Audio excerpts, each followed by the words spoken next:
ATI associated with the course is I'd have 4 or 5 little mini lectures that you watch on your own, and then have be part of the exam. Since we're not doing ATI in here, we don't need to do ATI prep. I'm just going to incorporate them into lecture rather than you doing it on your own. Okay, so that's our plan for today. So let's talk about osteoporosis.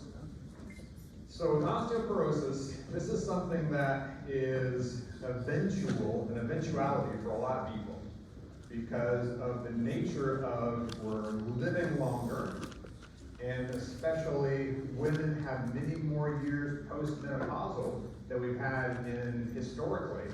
There's a much longer period of time where we see the decline in bone mineral density and bone mass have occurred, and so we're seeing more and more people ending up with a decreased bone mineral density and increased risk of fractures.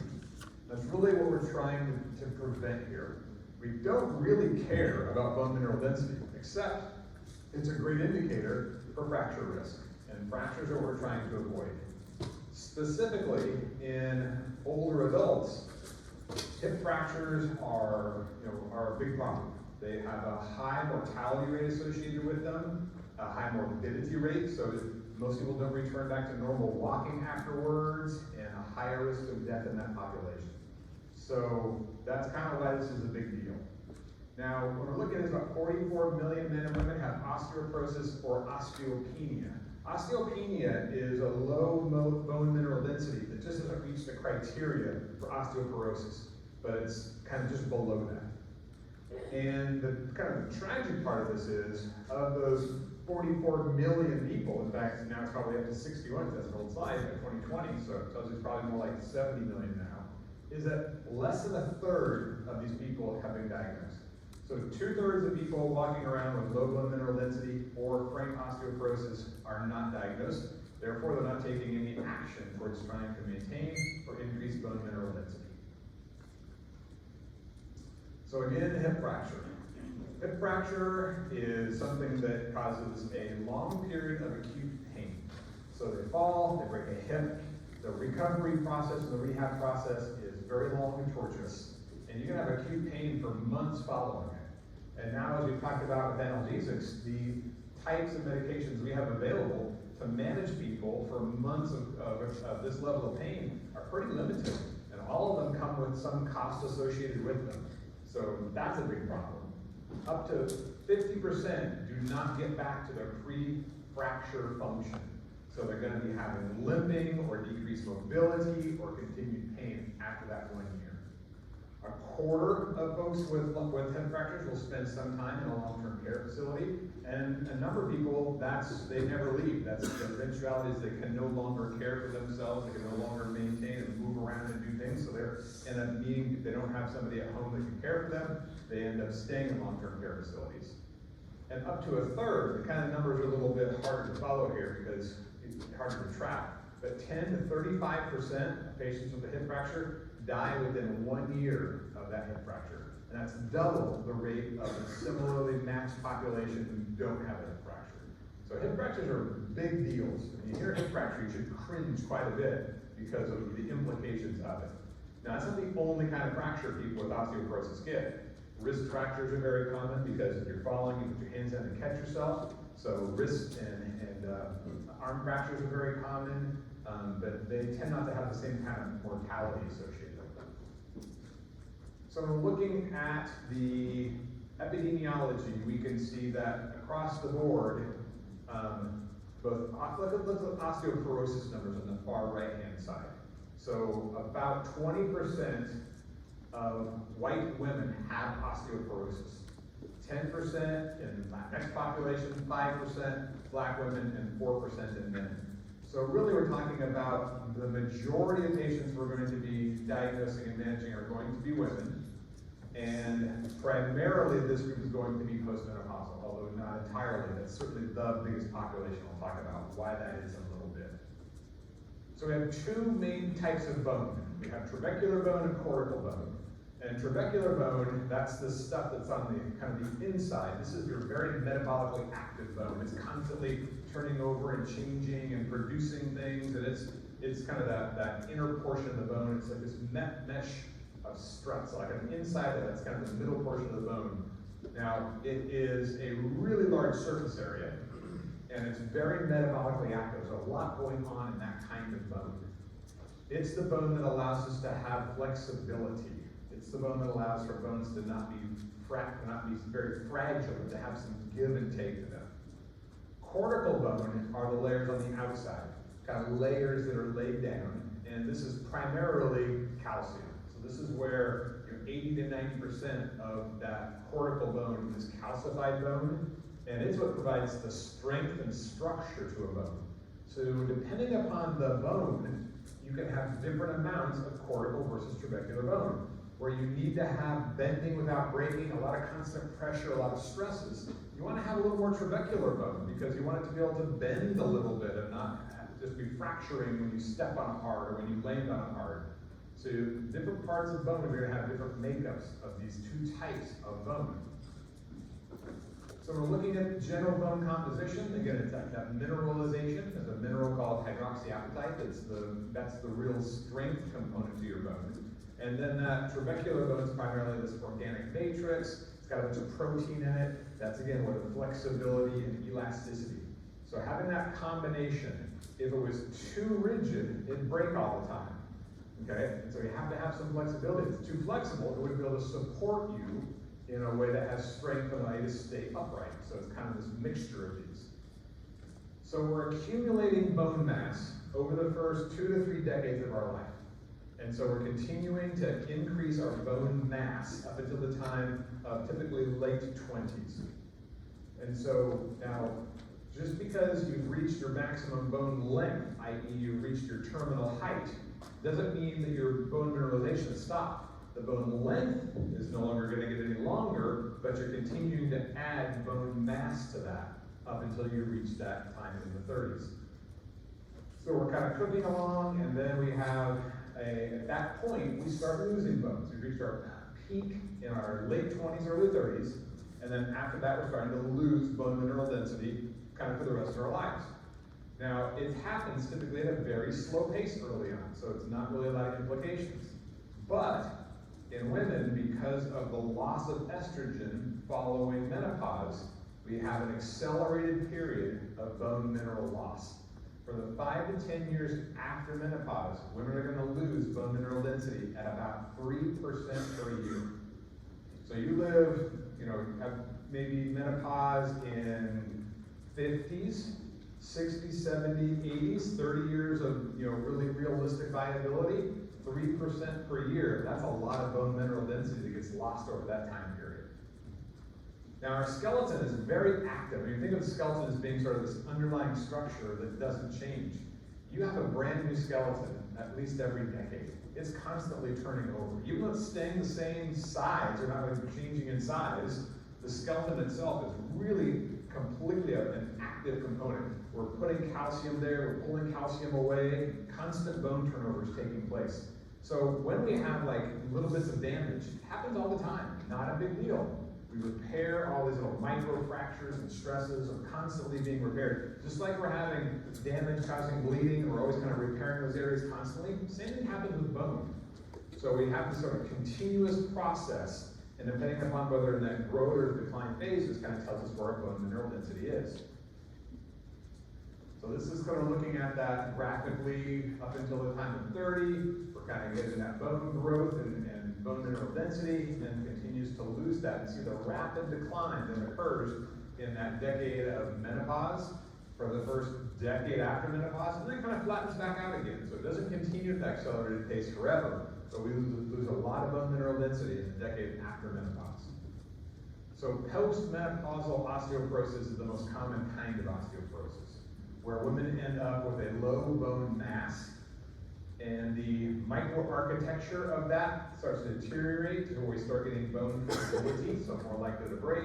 As a consequence of these two things, the changes to the bone and the loss of bone mass increases the risk of these fractures.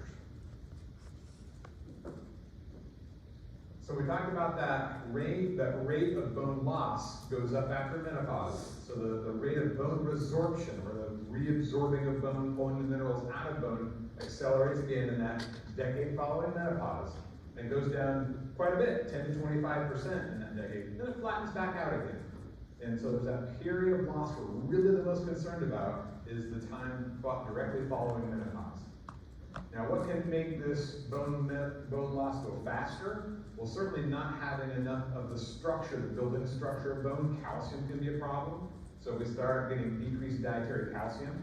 You know, when we were kids, we get a lot of dairy products. Dairy products were a pretty common part, at least they were when I was a kid. I think nowadays kids don't drink as much milk as they used to. But milk was a major kind of beverage that kids would drink. And so drinking your glass of milk was a big deal with meals.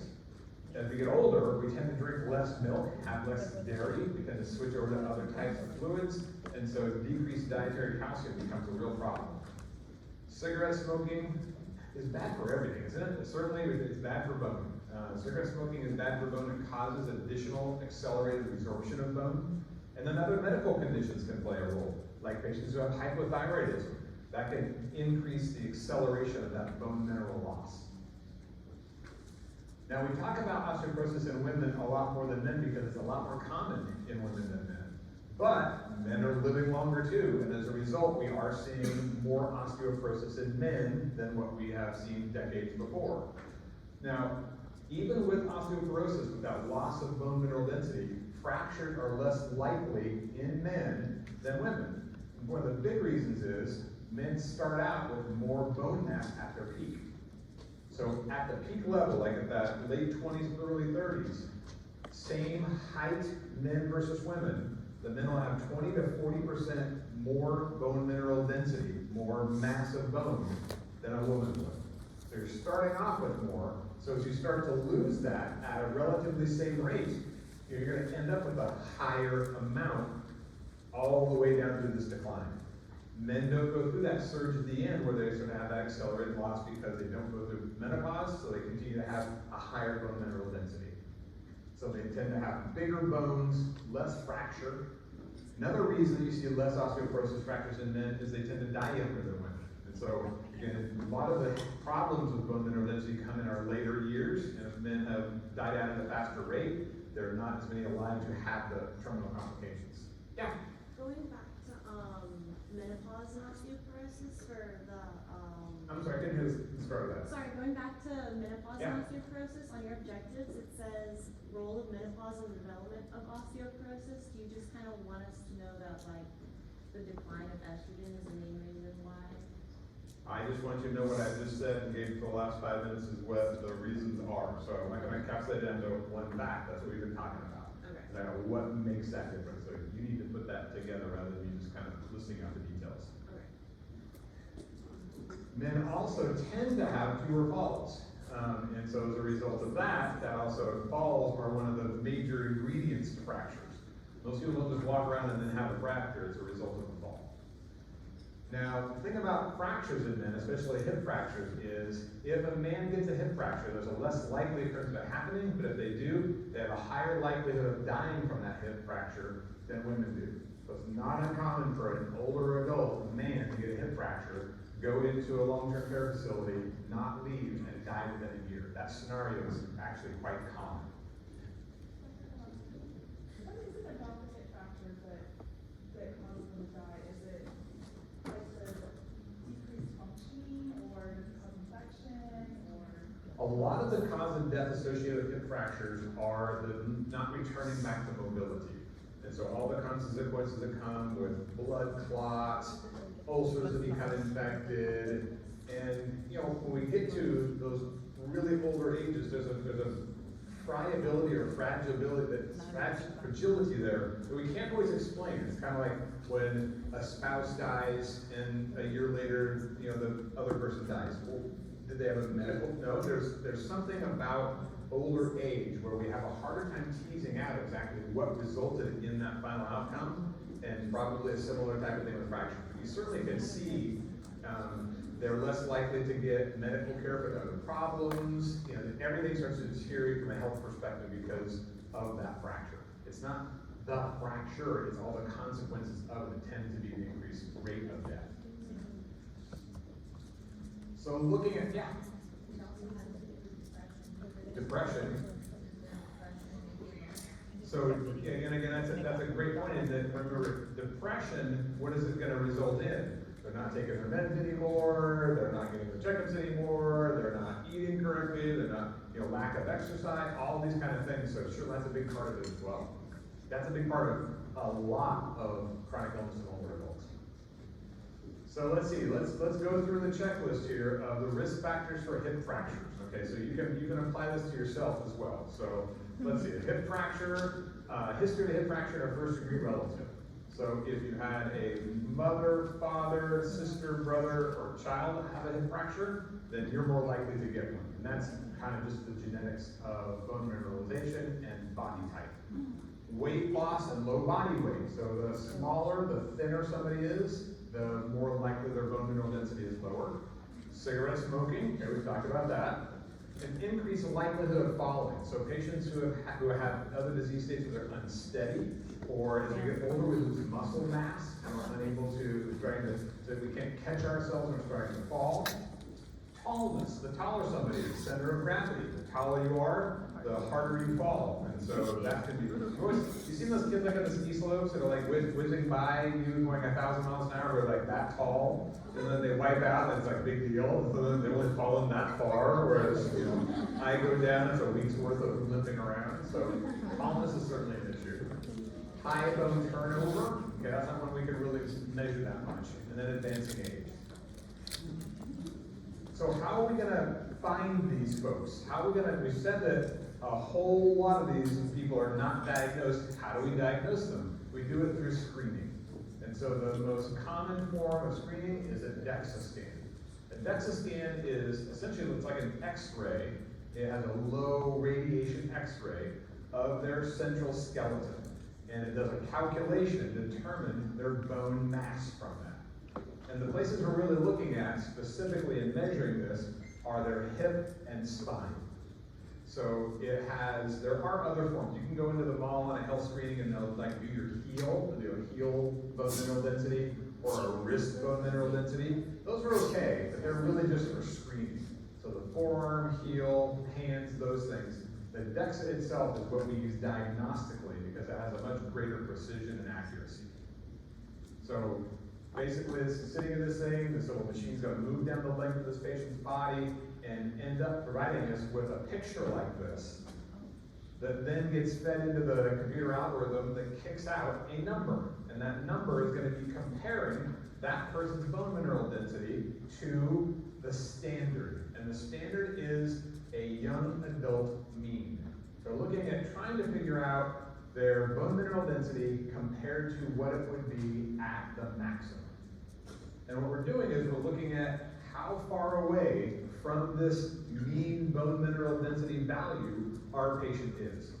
So it's a statistical deal.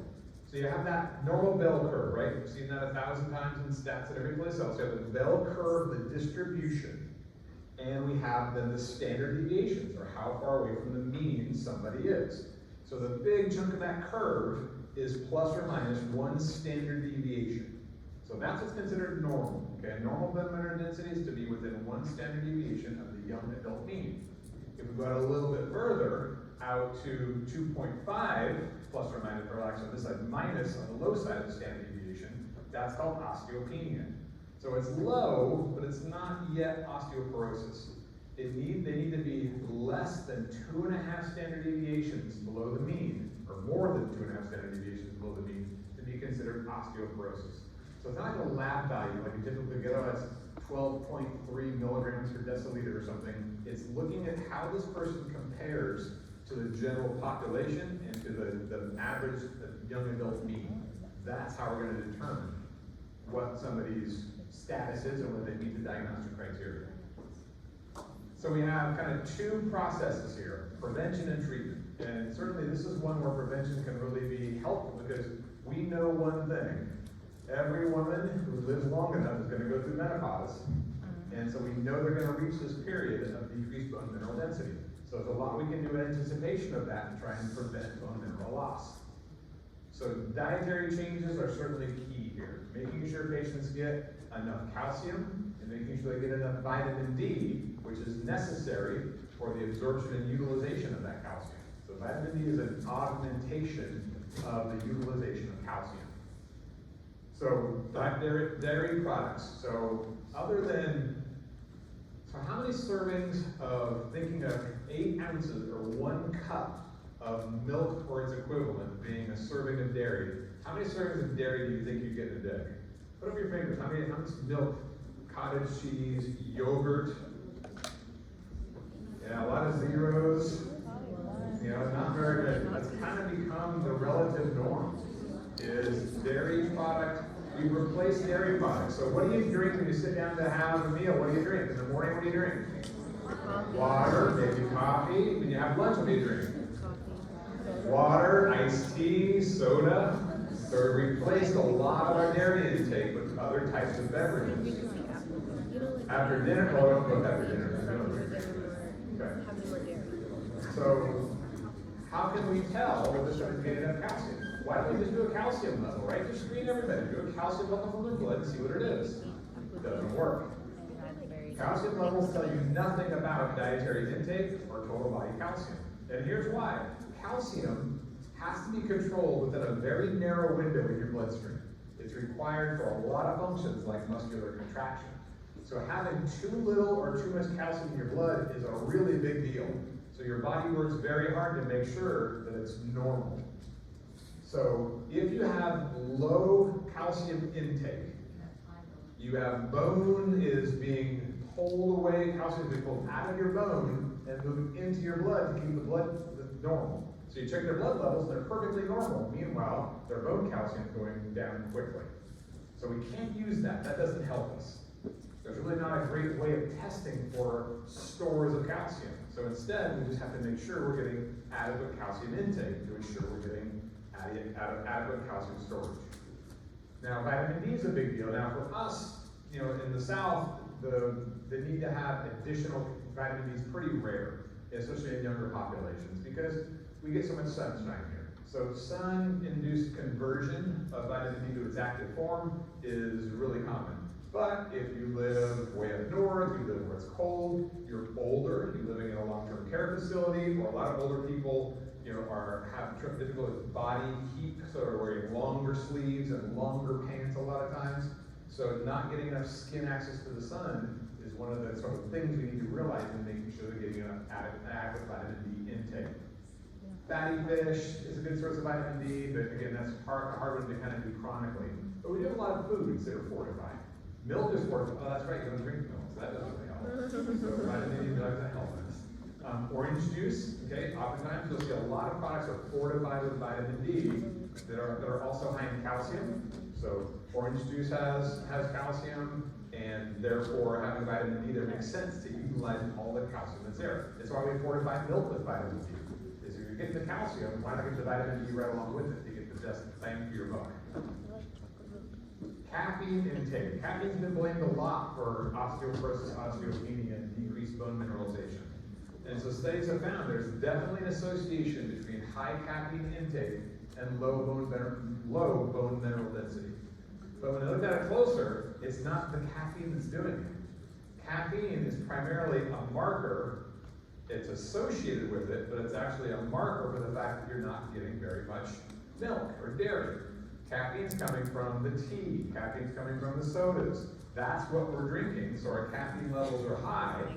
We're not getting the dairy, that's why our calcium is low. So if you drink and get a lot of caffeine, but you also get a lot of dairy, that's fine. The caffeine's really not an issue. Now, caffeine does cause you to pee out more calcium, but really not very much. Basically, it says, you know, they say that 4 to 5 milligrams of calcium per cup of coffee, that's almost nothing.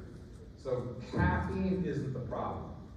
Caffeine is just a proxy for the fact we're not getting enough dairy. And so if you're going to be drinking a lot of caffeine, just offset with calcium intake and you're fine. Magnesium's been blamed as something you need to supplement in patients to maintain bone health. Really no evidence of that at all. There's no real evidence of supplementation with magnesium does anything for your bones. Phosphorus. So phosphorus is a part of that hydroxyapatite. It's one of the chemical components of the main mineral that's in our bones. So certainly phosphorus is important, but most people get adequate phosphorus intake. In patients and people that don't, again, it's because they have substituted carbonated beverages for milk, And so that's kind of the biggest proxy for low phosphorus as well. Most people just need to be mindful of having a decent, relatively well-rounded diet, and you'll get enough phosphorus. So it's rare we need to replace phosphorus with one of our drugs. Vitamin A.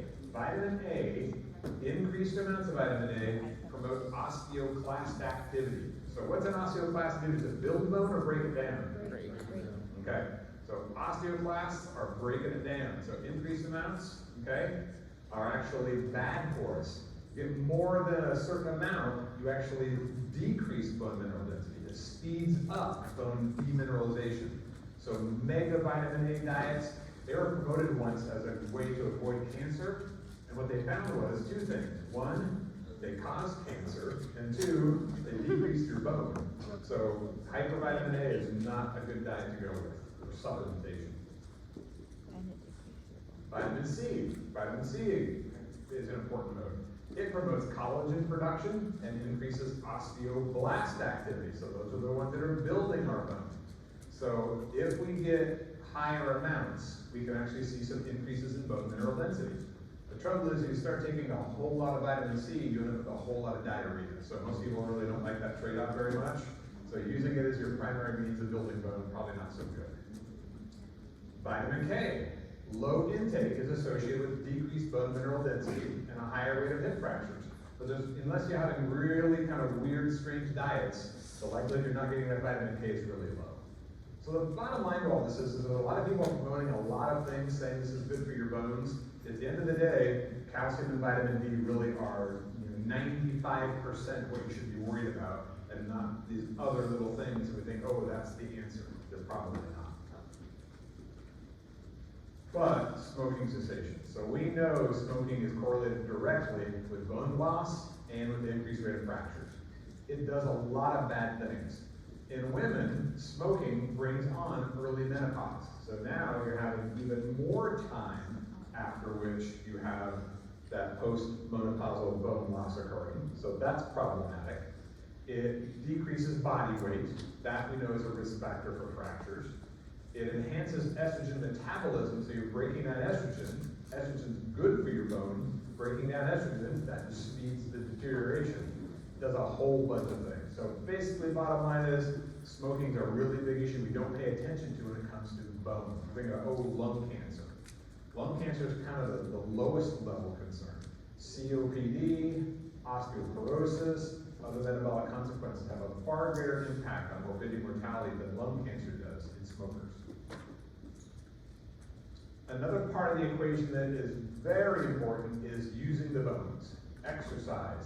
Bones adapt to handle whatever load we put on them. So people go into space and they're staying at the International Space Station, they have to spend hours a day on those little bikes and arm movements and things to put loads on their bones. Because in zero gravity, where you don't have the weight of your body doing it, they have a very rapidly accelerated bone demineralization.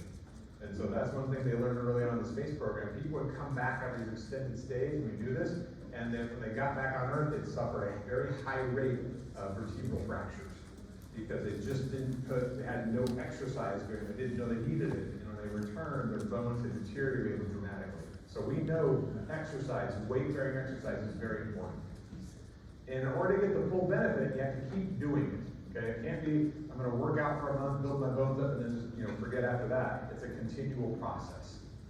Exercise also tends to help with our strength, with our coordination and balance. Those things all help reduce the risk of falls. And falls are a major consequence or a major risk factor for fractures. So anybody that is on any type of a medication for osteoporosis should also be on an exercise program. Now, part of what we need to be doing is trying to evaluate people who are at a higher risk for falling and intervene. When I was with a team that rounded on older adults when I was up in Iowa, we'd go to their houses and kind of do home visits to try and evaluate the nature of their environment and how safe or dangerous it was. And cords and carpets pulled up and all these things were major risk factors for falls.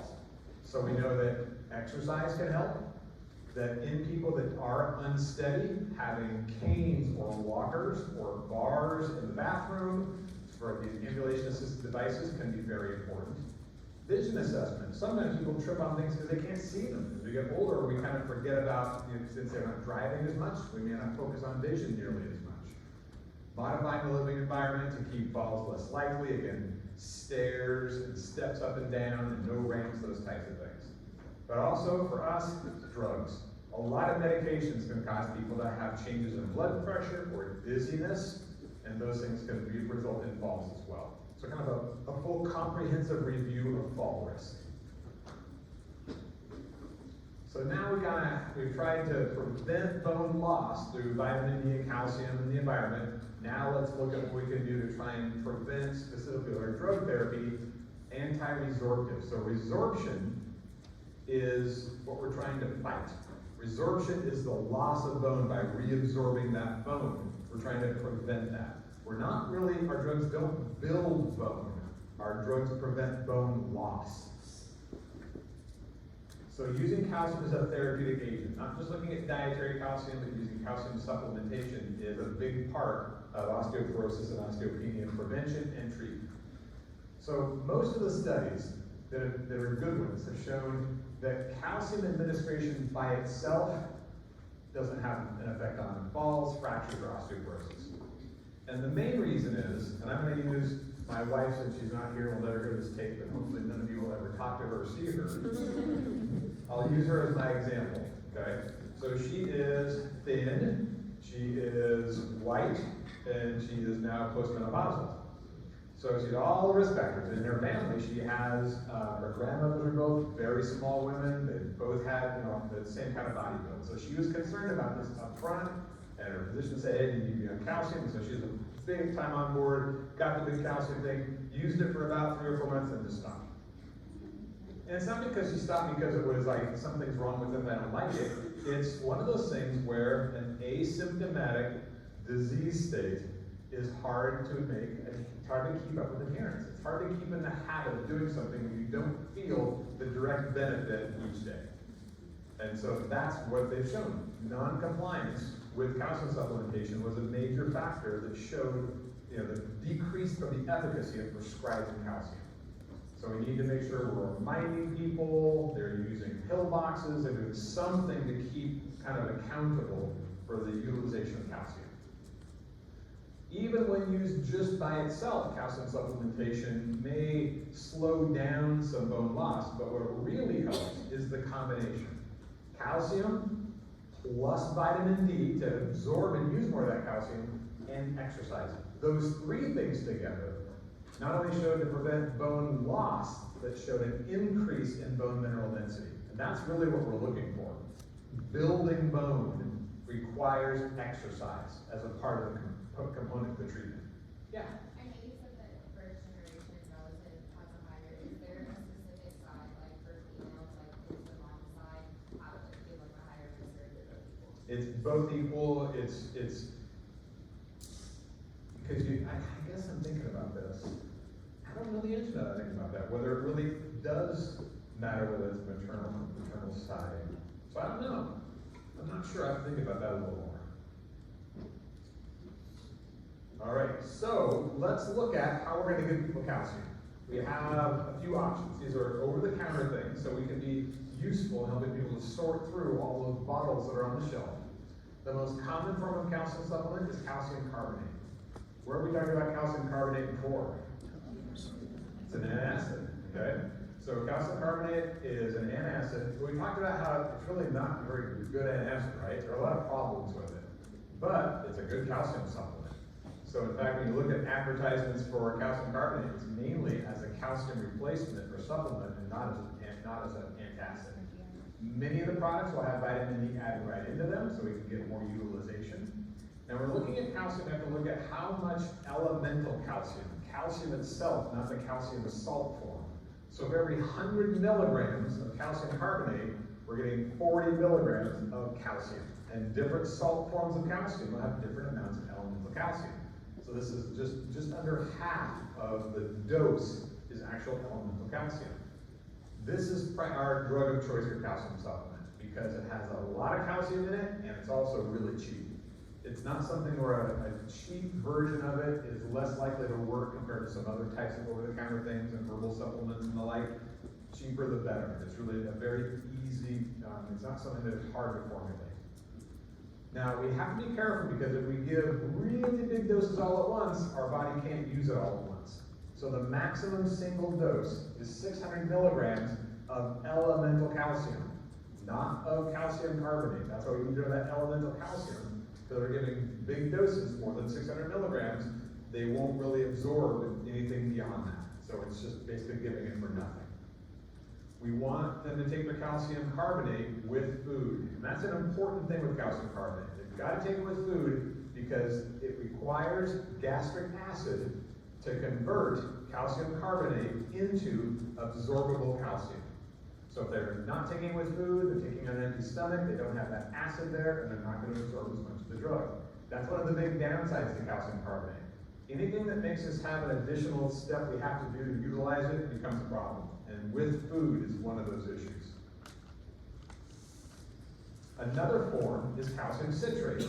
Calcium citrate, the brand name is Citracal and others. It also comes either without or with vitamin D added to it. It's only 24% elemental calcium, so it's a lot lower amount of calcium per pill. As a result of that, Citracal pills tend to be pretty dang big. But the great thing about calcium citrate is it doesn't require acid to dissolve and absorb. That salt form is easily absorbed, so they can take it on an empty stomach, full stomach, it doesn't matter. So it's one less barrier in place to try and get the maximum amount of calcium. A third option is a prescription-only one, and it's called calcium phosphate tribasic. And it is something that is really more for a very special subset of people. It has 39% elemental calcium, so it's kind of in the middle there. But the real reason we're going to use this is only in patients who have concurrent hypophosphatemia.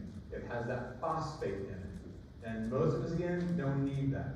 So the addition of the phosphate isn't really a benefit from the majority of patients. I said prescription, this is over the counter, so I can get them both.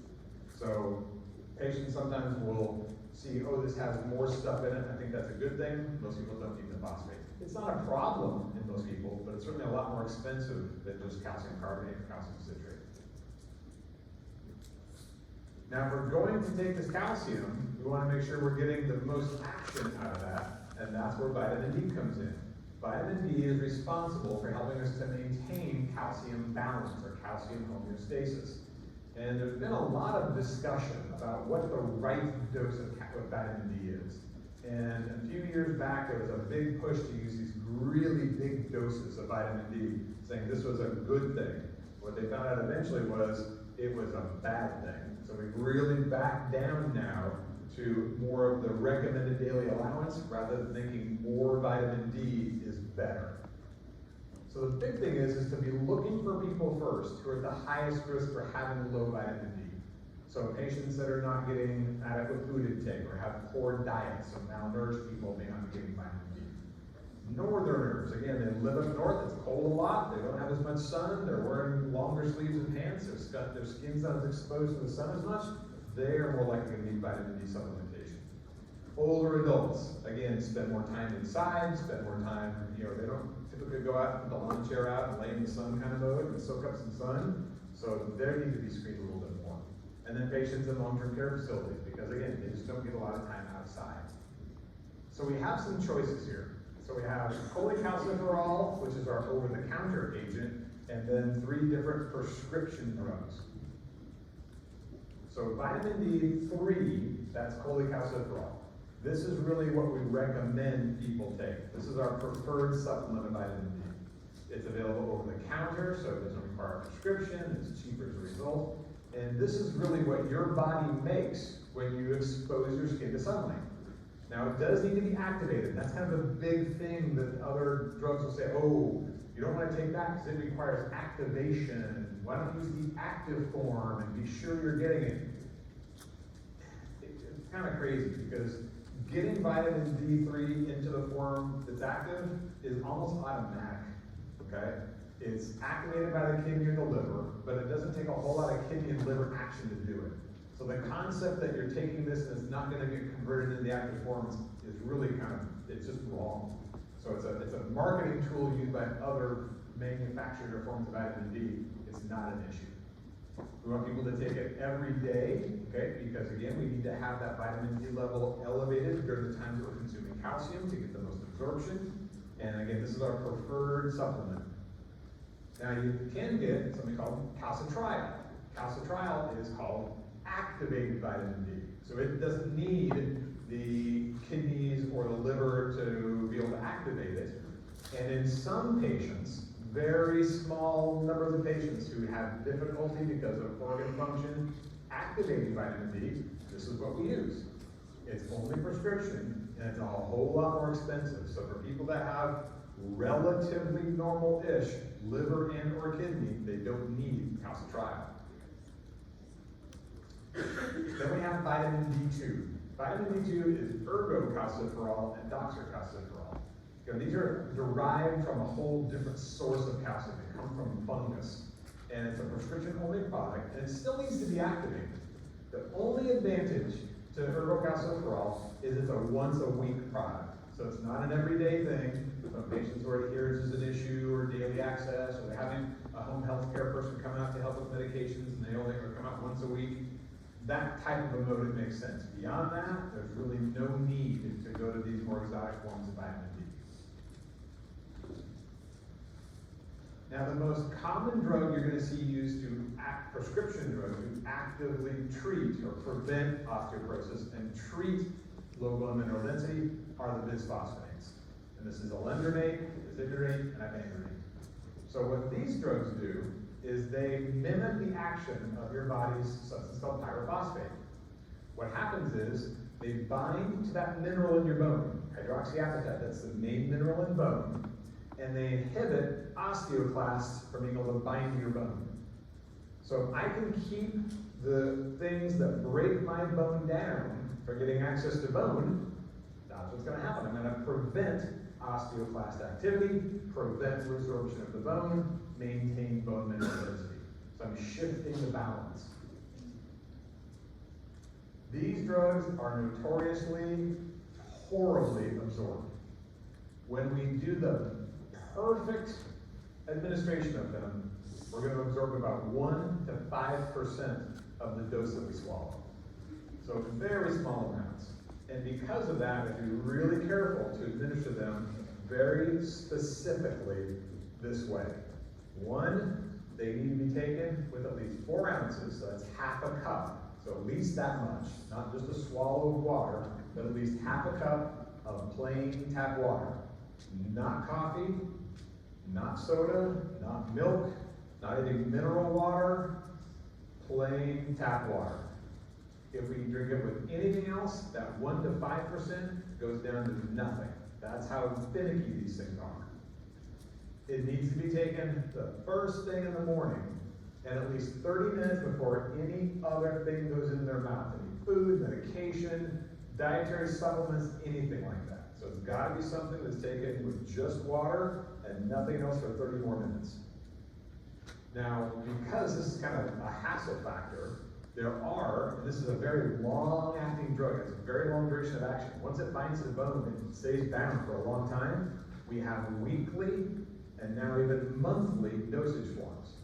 So that makes this a lot easier. If you have to go through this routine of having to get up, take your medication, drink some water, wait 30 minutes where you're going to have your coffee or breakfast or anything else, that's kind of a hassle. So if we can do that once a week rather than every day, that increases adherence. Patients that will commonly report GI upset, nausea, and even abdominal pain. Kind of at that same rate we see with the non-steroidal anti-inflammatory drugs. But we can help with this. The best thing to do is once they've taken their medication is not to lay down, just going to stay upright for 30 minutes after they take it. So you think about, okay, if I'm taking this every day, I get up, I swallow my pill, drink my water, I can't drink or eat, I'll just go back to bed for 30 minutes and then get up. No, can't do that. Then they have a lot more of the GI upset. They've got to stay in an upright position. So again, once a week types of mode, those types of things are help because you don't have this strict adherence to this policy every day, just once a week.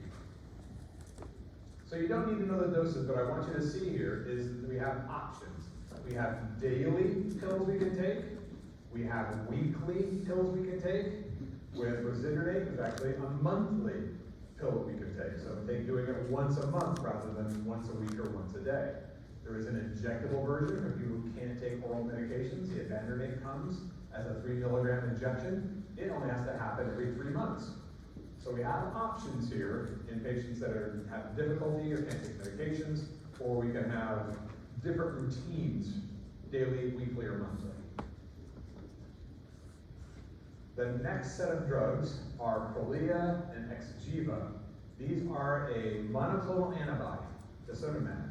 So this thing binds to a specific receptor called the rancor receptor that inhibits the formation of osteoclasts. So the bisphosphonates kept the osteoclasts from binding to the bone. These drugs decrease the actual formation of the bone breaking down osteoclasts. So as a result, we see decreases in vertebral, hip, bone marrow losses in postmenopausal women. So it's kind of that second step beyond a bisphosphonate. It's a subcutaneous injection, and after the first injection and training, people can do this themselves. So it's an every month with Xgeva and every 6 months with Prolia. Pretty well tolerated. The one thing that we need to remember is they have to receive calcium supplementation. Otherwise, hypocalcemia becomes a real risk. So we have to make sure the patients on this, they're not just drinking milk, but they're getting calcium supplementation. The most common reactions we can see are either injection site reactions or derm reactions. So people will get kind of a mild dermatitis or some rashes. And again, it can be severe enough that it prevents people from using it, but typically not. For decades, what we would use to prevent osteoporosis. So what's the cause of osteoporosis in postmenopausal women? Increased estrogen. So we would give estrogen. Well, instead of giving estrogen, we now can give an estrogen receptor agonist. So that's what raloxifene is. It's a selective estrogen receptor modulator that's an agonist in the bone tissue. But it's an antagonist in the breast and the uterus. So it's not just going in one place. And that's kind of why we can use it versus other forms of estrogen. It's a once-a-day administration, and it can, people that are taking it, it can relieve other postmenopausal symptoms like hot flashes. When they stop taking it, almost everybody starts getting hot flashes right away. Because we're turning off a bunch of estrogen activity when they stop taking it. So typically trying to decrease it over time can help with that as well. The downside to why we don't just give women estrogen anymore is the risk of venous thromboembolism. Routine supplementation of estrogen postmenopausal is way low. We do it for severe symptom management, but we used to do it in everybody. Every woman that was in menopause would go right onto an estrogen replacement because we thought it was good for their heart, we knew it was good for their bones. What we found out was not so good for the heart because of VTEs. The use of any estrogen product results in a 3 times increase in the risk of a venous thromboembolism. So we really can't use this in people that we're already worried about or have a risk for VTE. Rarely used, but when we put on our list, is calcitonin. Calcitonin is something that our body makes that decreases bone resorption. Okay, so this is something that we're just going to say, okay, let's give more of this. Well, we can't really make this drug yet, so instead we get it from salmon. So we use salmon calcitonin. They've tried other animal forms, but salmon really is the one that we can use the least amount of it, and it's longer lasting than the other forms that they've tried. And it's indicated for women at least 5 years past menopause. So it's not something you use postmenopausal, it's used beyond that time period. And it reduces fractures, but because of some other costs, side effects, and other issues, it's really not just second line, it's probably third line at this point. So that's why you're not going to see it used very much. The thing I want you to know about is not the first half of this, but the last half. There's 2 ways we can give this. An intranasal spray, there's a calcitonin spray. And what they're going to do is they're going to use it in alternating nares every other day, meaning right nostril on Monday, left nostril on Tuesday, right nostril on Wednesday, back and forth. So you're using it every day, but they're switching back and forth between each nostril. So they're not putting it in the same nostril every day to decrease some of the local side effects that are going to occur. There's also a subcutaneous injection that's rarely used because you got to inject it every day. We can still use estrogen, and this is still something where estrogen postmenopausal has gone through a bunch of different, it's good, it's bad, it's good, it's bad, and right now we're kind of in the middle. We're kind of it's not something we want to routinely use, but we shouldn't be afraid to use it when we have a good reason. That's kind of a pretty healthy place to be. The reason that we love estrogen is the fact that it does a lot of great things. The estrogen receptors exist on all osteoblasts and all osteoclasts. So it basically turns off bone breakdown and turns on bone building. It's really the perfect kind of agent. That's why when women go through menopause and lose that production of estrogen, we start seeing these dramatic changes in bone mineral density. So estrogen we know is great for bones. It just comes at the cost. The cost is, for every 10,000 women years of hormone replacement therapy or estrogen replacement therapy. So either 10,000 women over 1 year or one woman being followed for 10,000 years, which is more difficult. You're going to see 5 hip fractures prevented. So there's the benefit we can see. You're going to see 6 colorectal cancers prevented. So it's good in for that as well. But the cost is 7 heart attacks, 7 strokes, 8 breast cancers, and 8 VTs like pulmonary embolism. So it's not that it doesn't have benefits, it's not that it only has risks, there's a balance to them. And it's not completely negative. It's a little more negative than positive overall, and so we have to be careful. We evaluate women to look if they are at increased risk for VTEs or cancers, we're less likely to use it. If they don't have those issues or a history of them, then the positive benefits can outweigh it. That's what I mean, we're kind of in the middle right now. It's more of an individual type of decision. Now we do have one drug that actually builds bone. All the ones we've talked about so far have prevented bone loss. This increases bone formation, and that's teriparatide or Forteo. It's essentially just like, or it's close to, okay, our human parathyroid hormone. So it's the first part of it, the first 34 amino acids of our parathyroid hormone, that's what teriparatide is. It's the only drug by the FDA, approved by the FDA, that stimulates bone formation. So it sounds like, this sounds great. The trouble is, really expensive, lots of side effects, has to be sub-Q administered, and because of those things, it's really held in reserve for people that have really high fracture risks who can't be on the bisphosphonates and the calcium. So it's really kind of a last effort, last ditch because of all of the problems. You don't see it used much, but when we do see it, it's in people who have really no other significant options who are still at very high risk of primarily hip fractures. Okay. The big thing to remember about teriparatide is the very last bullet point. Is that when we first start this drug, it can cause a really big drop in blood pressure. So while we're giving that first dose, they have to be lying down while we actually give the subcutaneous injection. Because the orthostatic changes are really pronounced and they can pass out and fall down. And kind of one thing you like to avoid in somebody that you're giving a drug because they have osteoporosis is to have them fall over while you're giving them the drug. That seems like a kind of a negative thing. So you need to be laying down, their body adjusts to it, so they don't need to do every dose this way. But that initial dose, they've got to be laying down. All right, so